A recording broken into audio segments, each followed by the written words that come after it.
So what are the 7 qualities, intangible qualities of clients who would be an ideal fit for Growth Navigator Pro? Well, before I share those 7 with you, I want to lay 2 foundational things that need to be in place first. And these can be either expanded upon or discovered, whether they have these and are focused on these or not. But the 2 foundational things that every organization needs to have is, number 1, a clear and compelling vision. Meaning, if the organization doesn't know where they want to go, when and why and with whom, then the team and top clients can really be at a loss for why are we growing? Just to get bigger, just to do more of the same? It's not a compelling reason, particularly for your team, to be bought in about, this is why we're working so hard, because we want to achieve this. And that's what it's going to look like and feel like. And this is why it's important. If those answers haven't been given to your team and your top clients, then they might not be sure, where are we going? And that's a really important foundational quality. But the second one is storytelling. If ownership and leaders of the business aren't consistently sharing their story, it's leaving out one of the most engaging parts of what they do, particularly for newer team members, newer clients that are great fits for the organization. But they don't know the story. They don't know what day one was like. They don't know the story of the owner. They don't know the story of the company. That's a major engagement factor that needs to be included often and regularly so that team members and clients can be engaged and on board with where the company's going. Stories engage. They need to be shared on a regular basis. So those are the 2 foundational aspects that would start with any conversation with any client. But here are the 7 foundational qualities, intangible qualities, and organizations need to have as many of these as possible in order to be a potential great fit for you and for Growth Navigator Pro. So here's number 1, ownership. From the top of the organization all the way down through. Does leadership, does ownership, do they own the process?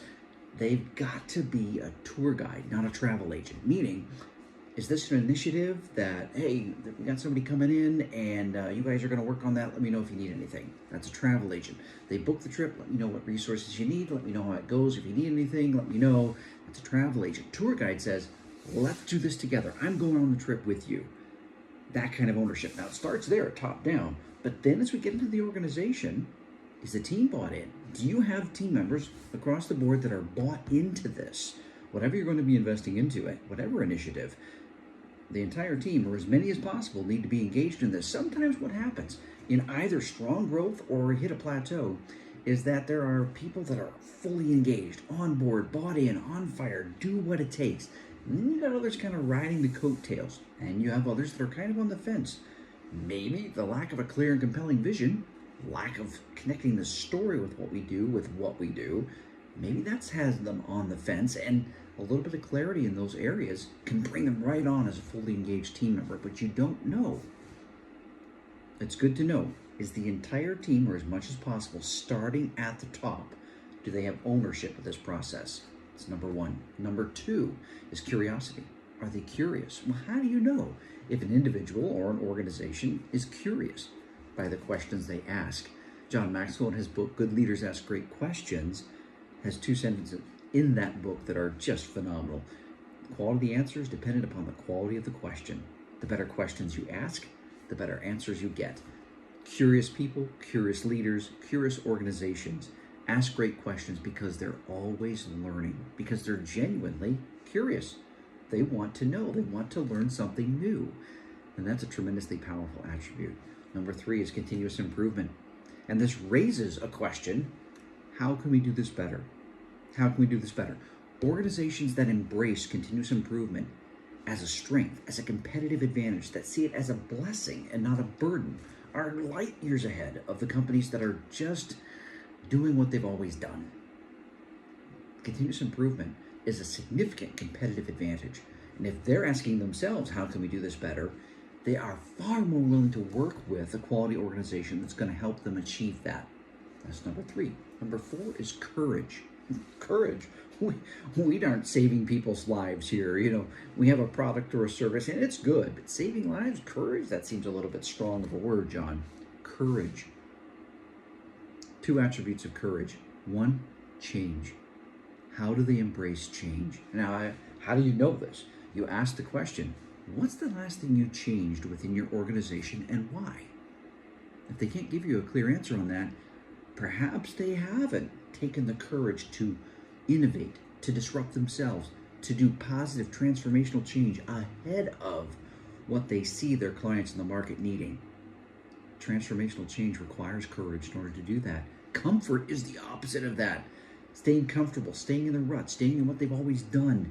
If it ain't broke, don't fix it. That's not continuous improvement, and it doesn't take courage to stay there. Staying the course does not take courage. Changing and adapting because you need to takes courage. Another aspect of courage, the second one, is do they ask the tough questions?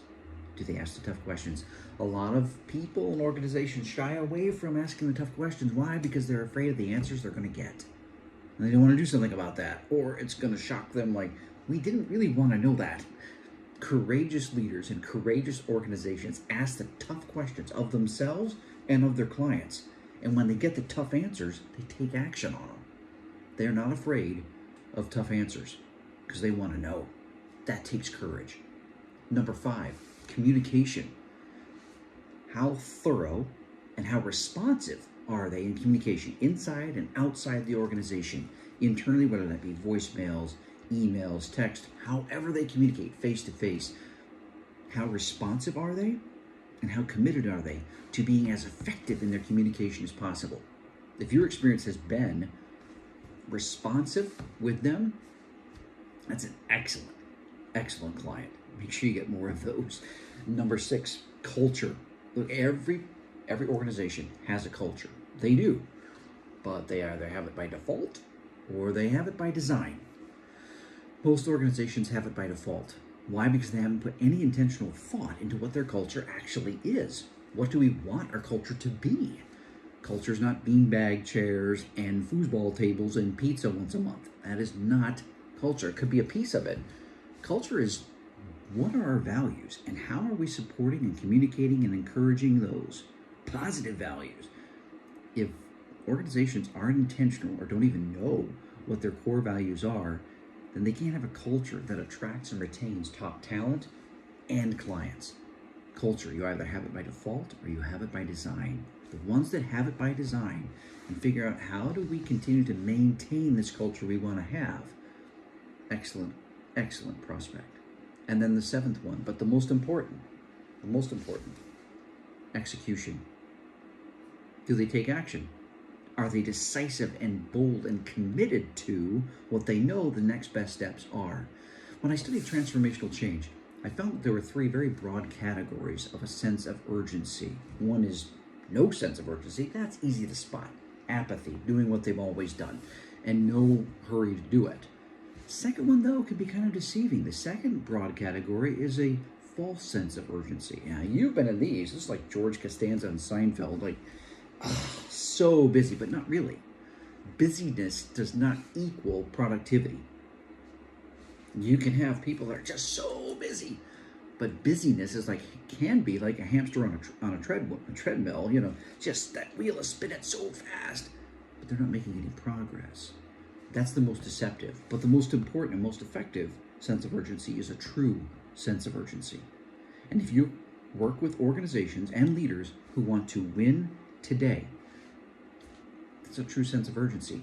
If you work with or know companies that execute with a true sense of urgency, those other 6 pillars we talked about, those other 2 foundational qualities, all of those can happen and can happen more and more. Why?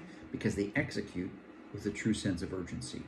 Now, if those qualities and those foundational aspects, if they resonated with you, then it's very likely that you have an organization that values those things. You're somebody that I'd like to have a conversation with. Now apply this to prospects that you have. This can be a really good quick litmus test to identify, does this prospect have several of these qualities? Your questions are going to be very different when you're meeting with them because you're looking for a fit. You're not looking at finances. You're looking, could we work well together because you have a lot of the same qualities that we have? Price should not be the thing that determines whether you work together. Fit should be, and how you determine alignment can be through looking at these qualities. If this resonates with you, let's have a no obligation conversation. Click on the link here and let's talk about explore how we could help your company achieve the growth it deserves.